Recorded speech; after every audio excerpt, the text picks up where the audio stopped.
Hello and welcome back to NewsX World. I'm Thomas Porteous and you're watching Focal Length, where we get you a briefing on topics from across the world.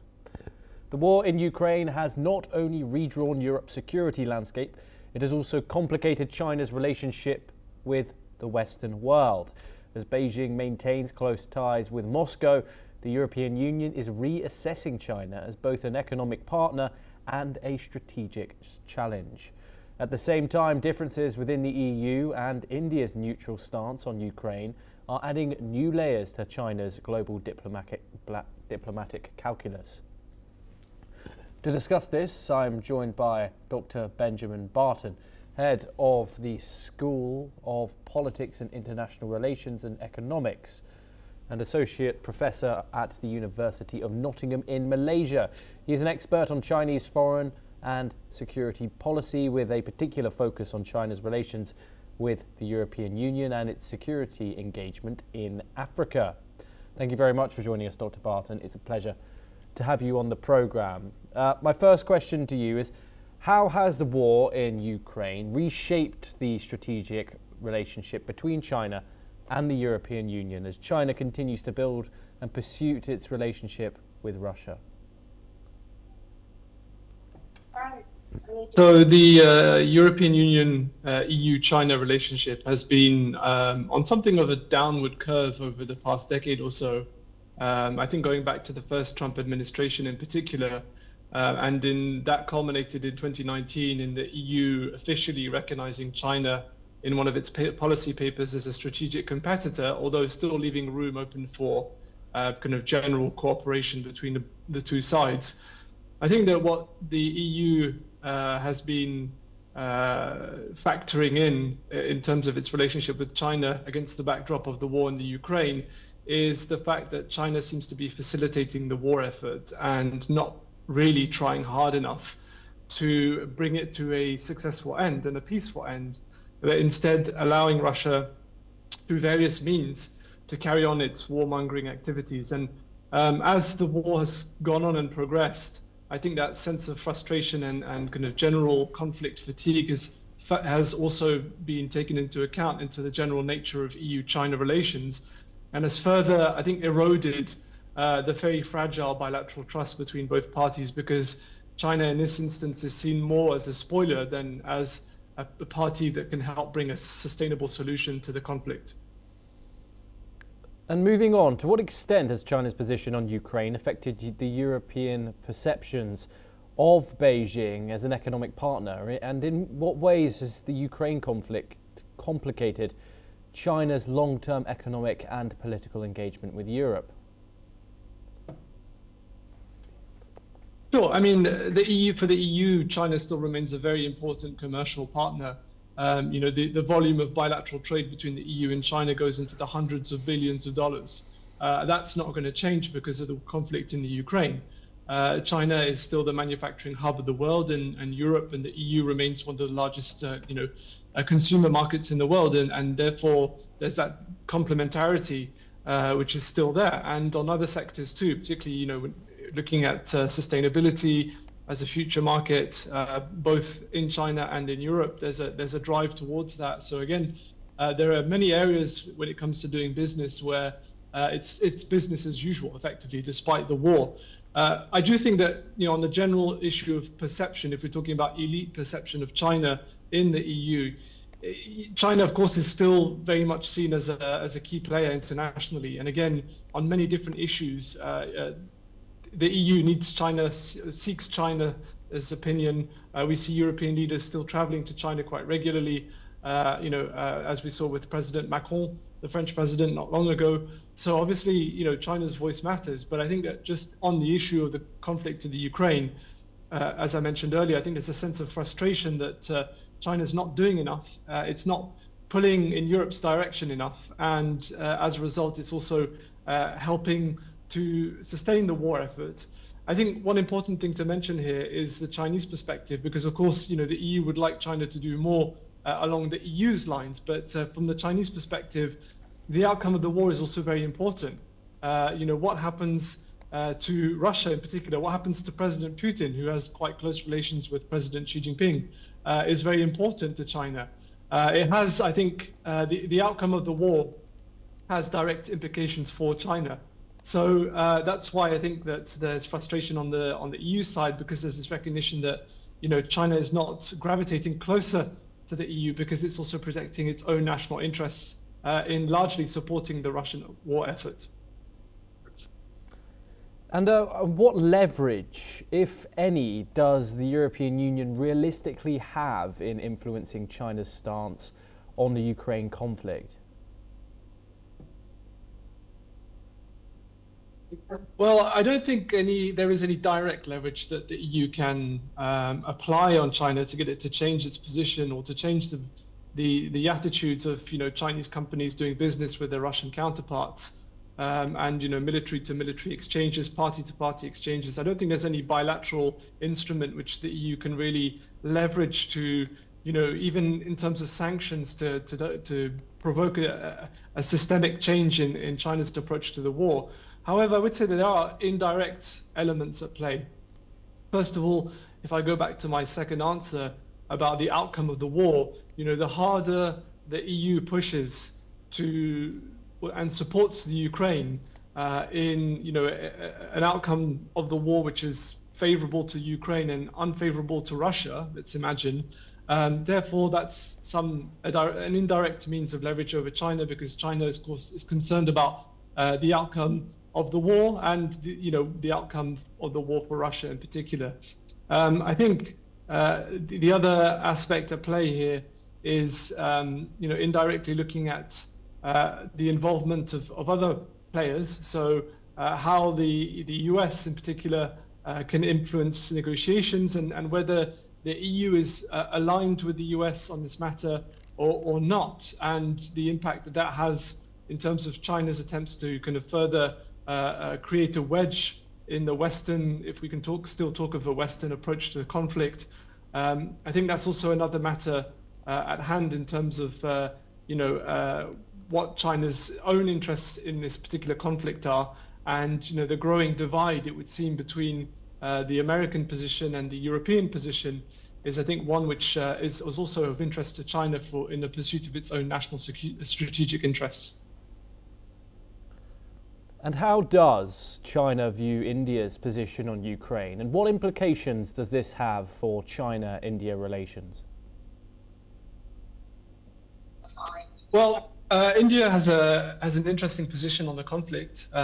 We've seen Prime Minister Modi visit the Ukraine in 2024, and President Putin made his first overseas foreign trip to India in December 2025, since the start of the conflict. So I think that in itself demonstrates that, I think, although this conflict, of course, is not India's, it's not one which directly involves India in any shape or form, it does show that India is a growing power to be reckoned with, and it's recognized as such by Russia, of course, who's seeking as many allies and friends as it can since the outbreak of the war. And if you look at the respective positions of China and India, there are some commonalities which I think stem from their positions as kind of emerging powers in the global south, pertaining to the respect to state sovereignty, non-interference, calling for peace, dialogue, focusing on the economic reconstruction, and non-violent means to end the conflict. I think that's quite obvious on both sides. China had advanced a 12-point position in 2023, which echoed many of the sentiments coming out of New Delhi about how this conflict should be solved. In terms of how they look at each other, we've seen a shift in the general nature of bilateral relations between China and India over the past few months. Whether that's sustained or not over the year to come, we'll have to see. But I think that when India welcomed President Putin, I believe that, again, coming back to China's own domestic interests in this conflict, that was seen in a positive light.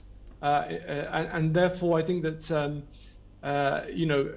probably this is not a major source of bilateral concern between China and India, but I think on this front they share certain perceptions, certain interests in terms of how the conflict should be resolved, and therefore they're pretty much on the same page, and that probably also helps in terms of improving bilateral relations. But there is one distinction which I must raise here, is that the West has looked at China as well. Europe has looked at China in a growingly negative light because of this understanding that China is really facilitating the Russian war effort by supporting Russia indirectly, giving access to the Chinese financial market, for example, to the Russian state and Russian financial actors, by purchasing discounted oil up before the sanctions were imposed by the United States, by providing dual-use technology, which has been used on the battlefield, and reports of Chinese drones being used by the Russian military as well. These are the things which India has not been, has not received the same criticism. There was initial criticism about Indian neutrality, Indian purchasing of discounted Russian oil, but the Indian perception, I think, from a European standpoint, is one whereby India has tried to engage both parties, the Ukrainians and the Russians, has stuck to its line of promoting peace, and hasn't been seen to facilitate the war efforts. I think it's understood that purchasing oil at the discounted prices is undertaken in the pursuit of national economic development, even though in Europe I think there has been some frustration about that nonetheless. So I think that between the two, India has a clean slate here, and even though I think Chinese influence over Russia is probably greater because of the growing asymmetry between Russia and China in China's favor, I think India is still seen as one of the few actors in the world which can bring Russia to the negotiation table and put pressure on Russia to come to a peaceful solution in this conflict. So I think that's an interesting distinction which we can apply in this context.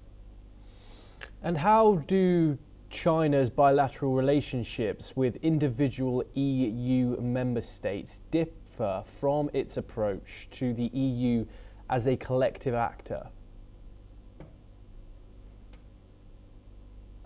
China has traditionally been very good at applying a divide and conquer logic to its engagement with the European Union on the one hand, and then the individual member states on the other. China knows from its long experience of dealing with the EU that the EU is not a perfect and perfectly integrated entity, that there are many flaws in its structure. Notably, when it comes to foreign policy, let's not forget that within the realm of foreign policy, it's still the member states who predominate, not the EU institutions as such. And so, for the longest time, China's been able to take advantage of that disjuncture by, building relationships with specific member states at specific times in order to protect its own national interest. And there's a long history of it doing that, particularly with some of the, I would say, the newer members to the EU. So going back to the Big Bang enlargement of 2004, most of the countries in Central and Eastern Europe joined.